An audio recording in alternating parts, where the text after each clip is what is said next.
Urban Nights Update is next. Coming up, the tainted vegetables that have resorted a recall notice. The Bay Area basketball star who's using his shooting talent to help out North Bay fire victims. You'll meet a fantasy football player who's been able to make enough money to make his main job. And how to rekindle communications with people by saying nothing at all. All that and more next on Urban Nights Update.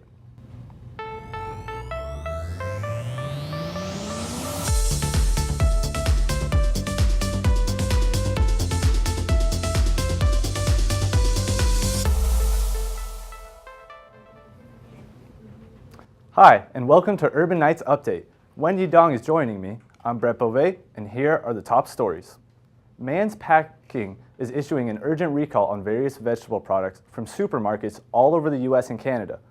The company says these products may have been contaminated with a harmful bacteria called Listeria. Supermarkets affected include Walmart, Whole Foods, Trader Joe's, and Major.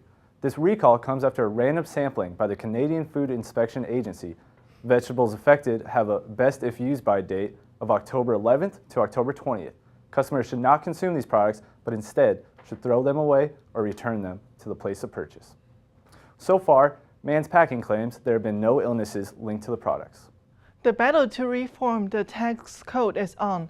On late Thursday night, Senate Republicans passed a budget that they hope will change the tax structure later this year. The GOP's ultimate goal is planning to add $1.5 trillion to the deficit over the next 10 years, which also include about $4 trillion in spending cuts. However, it seems like not all the senators are satisfied with this consideration. Some of them are concerned Medicare will be sacrificed in order to give a tax break to big corporations. The 2017 tax bracket will rain on the wealthy this year, according to House Speaker Paul Ryan. The plan released last month by the White House included reducing the current 7 brackets to 3.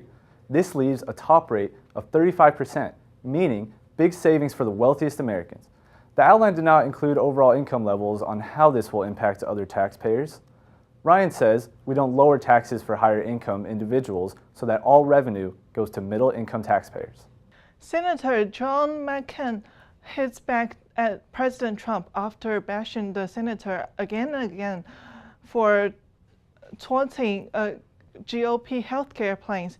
During an interview on Sunday, although he did not name him by name, McCain called out Trump and his reasons for dodging the Vietnam War draft. McCain says it was morally wrong for wealthy people to use bone sores as an excuse to dodge the draft. President Trump was able to get a medical deferment from serving in the war because of bone sores. Another prominent Republican is also speaking out. Former President George W. Bush spoke at the Spirit of Liberty event in New York City. Bush seemingly hurled undercover criticism at President Trump, criticizing the current political landscapes and asserting that races and border have no place in America. Bush received support from other Republicans like John McCain, applauding his course to restore Americans' values. Former President Barack Obama gave his first campaign speech since leaving office. He urged America to rise above its serious and deep divisions. He did not mention President Trump by name, but the speech made multiple references to his controversial style of politics. Obama even went as far as to warn America in the speech, saying, "Our democracy is at risk." And all 5 living former presidents are trying to raise money for disaster victims. They made an appearance together this past weekend at a concert to raise money for hurricane victims. This is the first time these 5 have been gathered together in almost 5 years. Barack Obama, Bill Clinton, Jimmy Carter, George H.W., and George W. Bush on one stage in College Station, Texas, to attempt to unify the country and bring aid to victims of Hurricanes Harvey, Irma, and Maria. With the devastating fires that ravaged the Sonoma, Napa, Solano, Mendociano and Yuba counties, the process of relief efforts are in full effect. 1,100,000 people were affected and over 5,000 homes and businesses destroyed.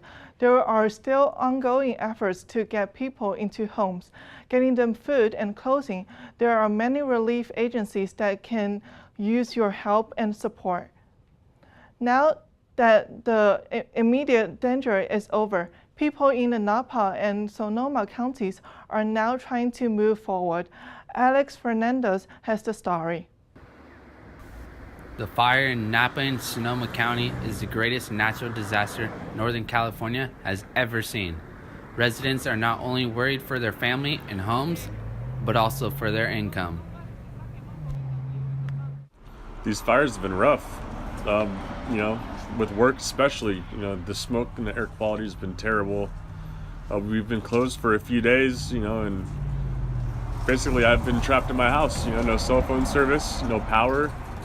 My parents got evicted, so this last week's been an emotional toll, I'd say, for a lot of people in this town.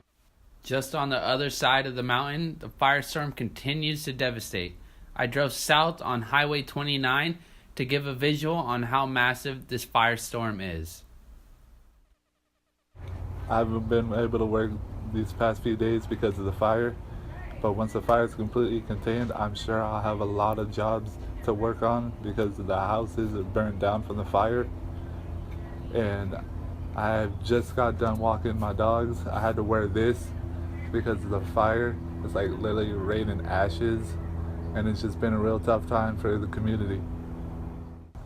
I'm here in Napa, and the Sunday night wildfire is continuing its path of destruction, making its way all the way to Sonoma County. There's only a few local residents looking to fundraise and pave a path towards giving back towards the first responders. So I've been thinking about ways I can do my part and to help the community out. So I've reached out to my employer, reached out to a couple chefs, couple restaurants here in the valley. I've looking to reach out to some wineries in the next couple of days, and I'm looking to put something together and to give something back to the community. It's now time to help out with efforts to give back to the students and schools that were affected by the fires. The Art Council began creating 3D printed pins that are being sold to high school students.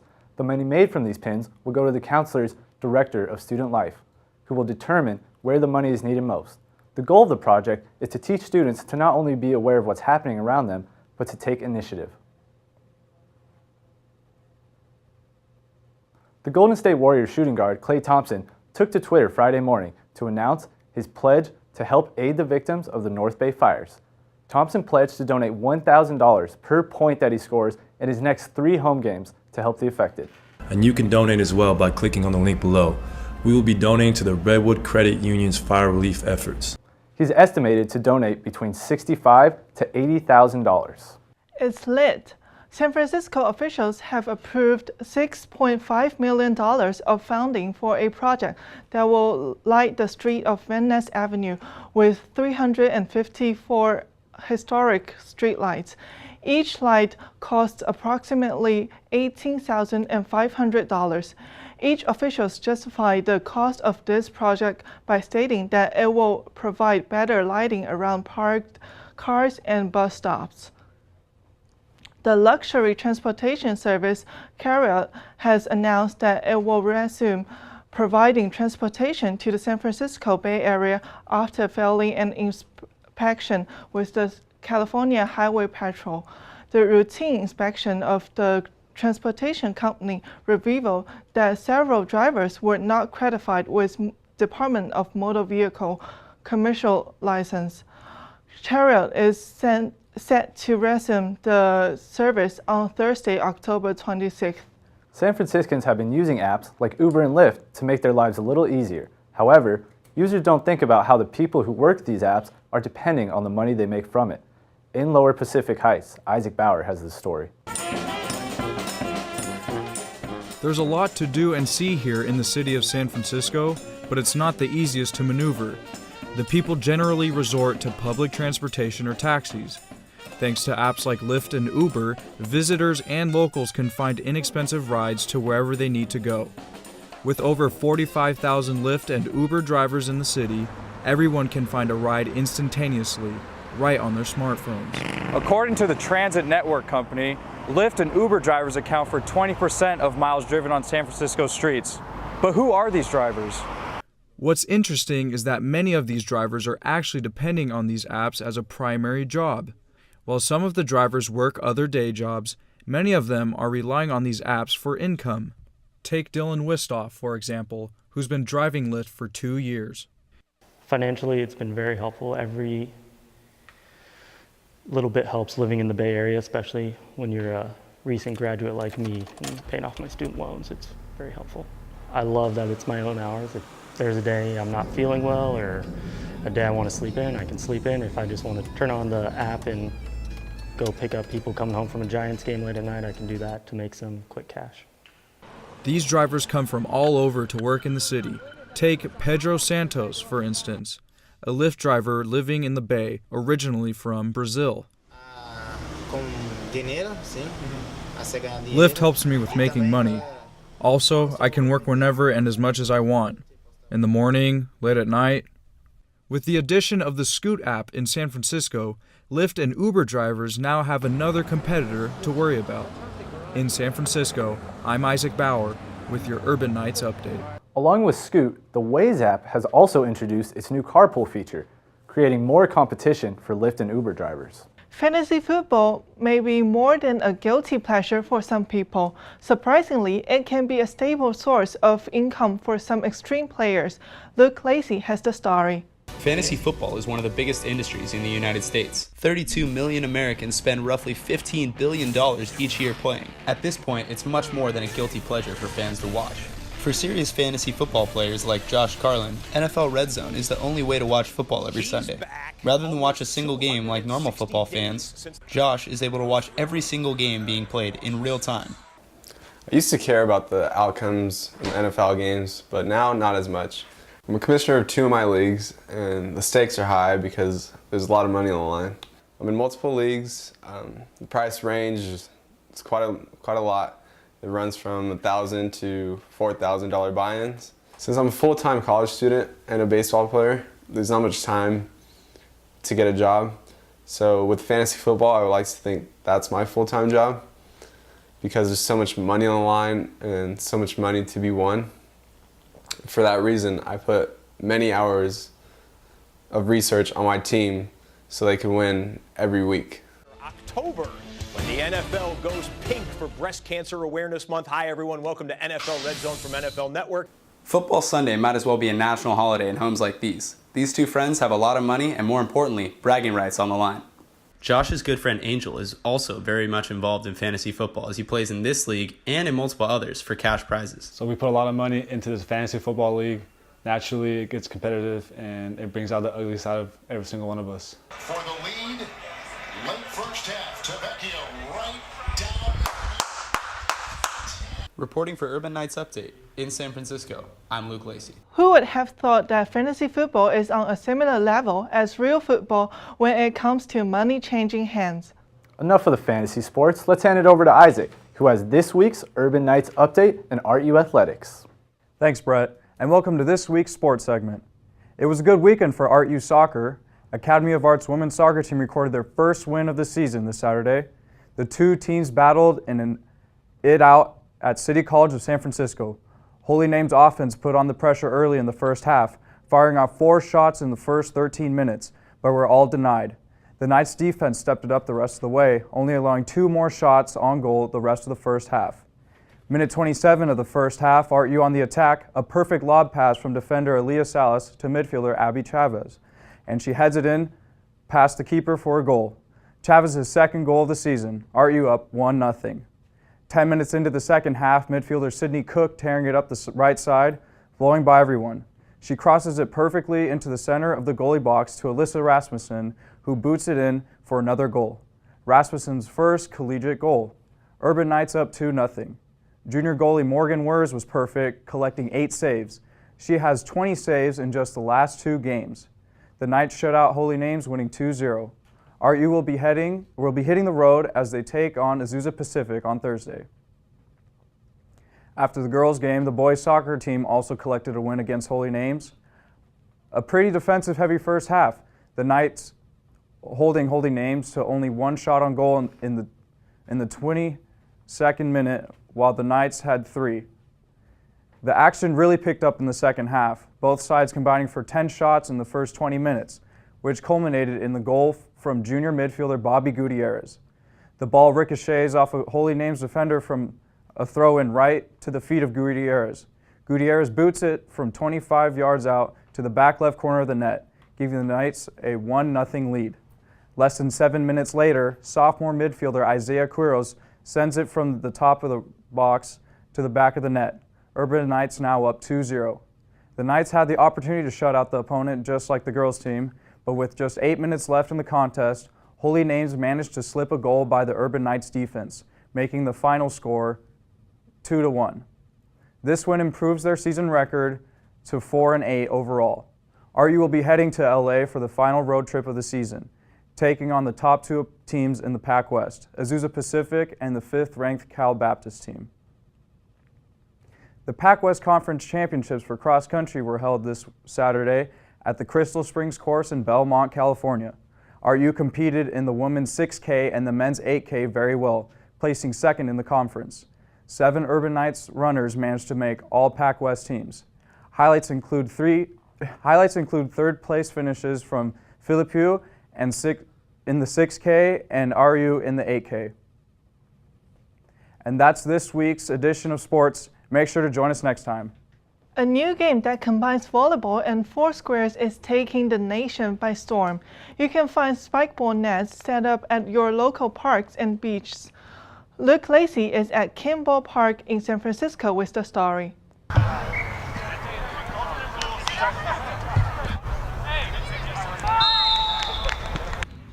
Every Wednesday night, people come from all around San Francisco to Kimball Park to compete in a spikeball tournament and enjoy some friendly competition.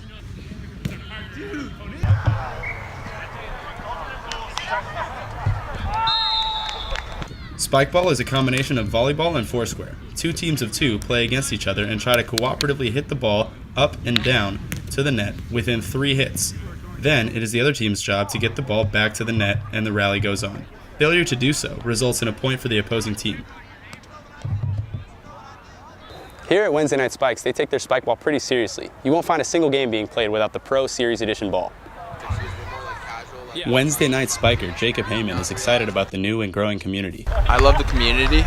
Everyone's super friendly. And then also, I just love the sport of spikeball. It's a great break from reality, great break from the city. And yeah, that's pretty much it. And it's great to get more people involved in the sport. Talon Peterson has built a strong spikeball community here in San Francisco.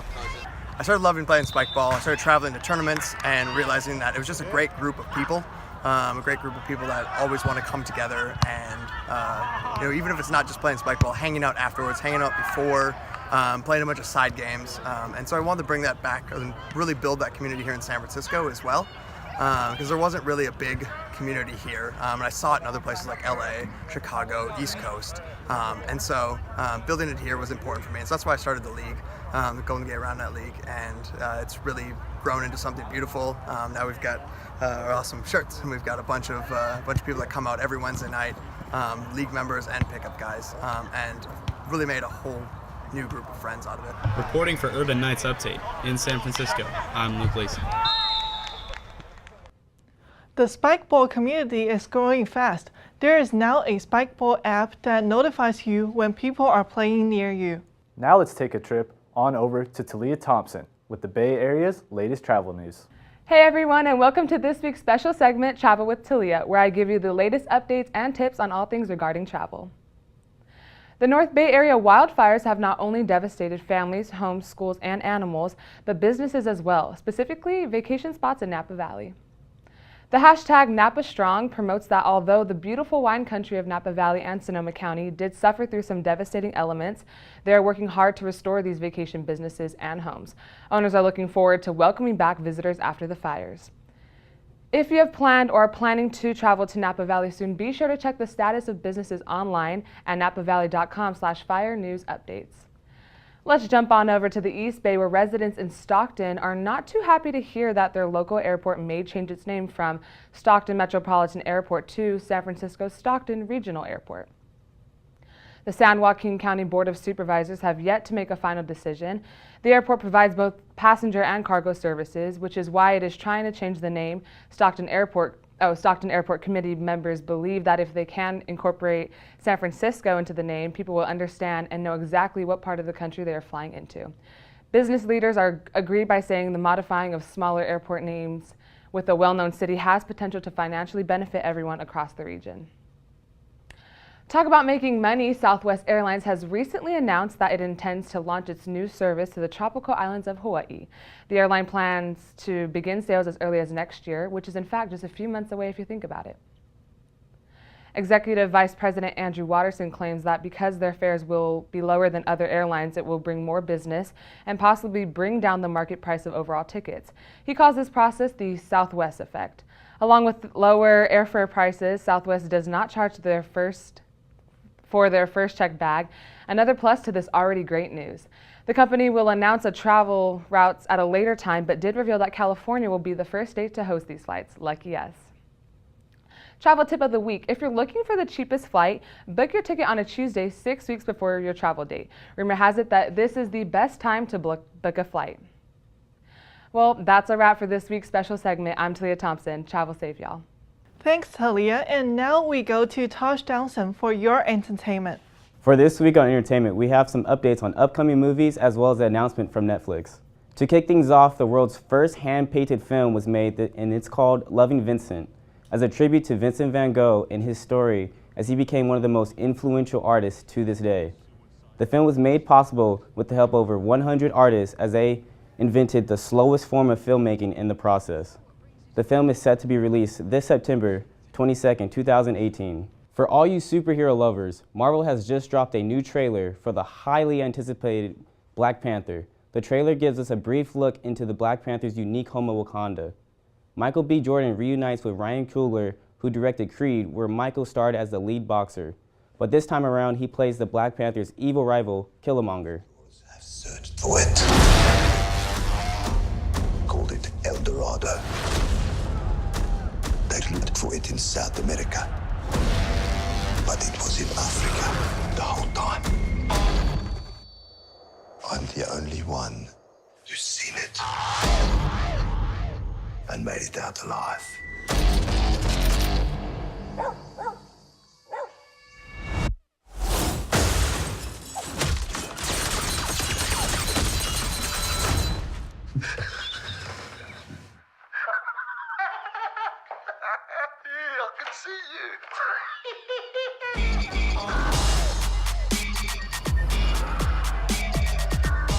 The world is changing.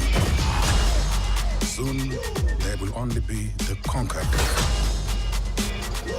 and the conquerors. Step into the spotlight. You are a good man Step into the spotlight. with a good heart. And it's hard for a good man to be a king.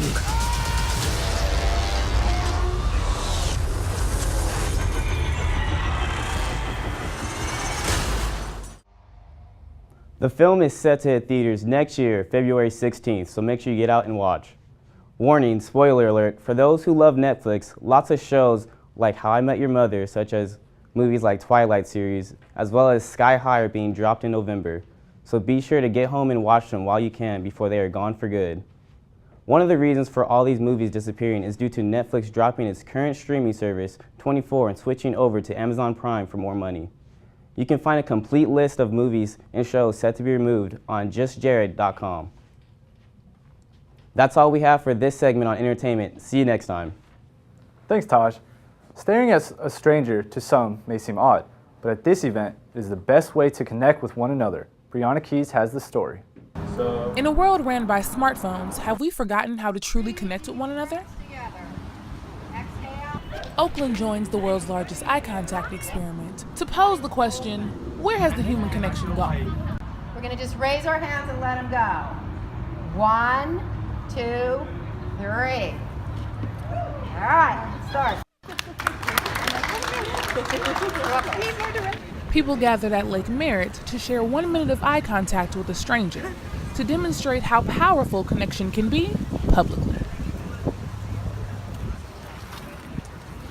So much of our community is just based around, again, like social media really determining our worth, that having an opportunity to really just connect with people on that spiritual level, on that just like personal level is so intense, but like also exciting and amazing at the same time. So I'm a little nervous, but I'm also excited. The act of looking in someone's eyes turned out to be a lot stronger than some people thought. I feel it's opened up. I feel like I'm opened up and that other person opens up, and there's a connection that happens that you don't find anywhere on the streets or very rarely. And so to do this kind of exercise is, I think it's vital. I think we've lost the connection in this day and age. With sunglasses, with iPhones, with earbuds, as you said earlier, people are just, there's a level of disconnect that's happened, and this helps to re-engage that connection. This experiment helps some realize how positive connection can change our world. It's the choice to be intentional about how we connect, which I think we've lost. So how we're connecting right now is over conflict and disagreements and differences, but we're engaging with each other around those things. And with an event like this, we get to choose to connect in a different way, with peace, love, curiosity, neutrality, openness, and from a place of safety. So I think that's really important that we create those spaces intentionally. This experiment has touched over 50 countries in the year 2017 alone, and there are more to be added to the list next year. For more information, you can go to eyecontactexperiment.com. In Oakland, I'm Brianna Keys, and this is your Urban Nights Update. To be a part of the connection next year, go to eyecontactexperiment.com. Getting into the Halloween spirit is always fun for children. For today's question of the week, let's see what some adults would have liked to be for Halloween. I was going trick-or-treating. What would I be for Halloween? I'd be a Black Panther. Freddy Krueger. 100%. I'd be Freddy Krueger. Superman. Because he can fly. I think it's a cute car. I like their uniform. I like all the black. Cool, scary, you know. It's good to be scary when you're a kid. It's Halloween. You know? He can see through stuff, and he's invulnerable. Halloween, and and it's fun to be like tongue-in-cheek, right? Like you gotta spook everybody, all your friends, you know. Especially being a boy, you gotta be scary as hell. And that's it for this edition of Urban Nights Update. For everyone here, thanks for watching. I'm Wayne Zhou. And I'm Brett Bove. Join us again. See you back next time.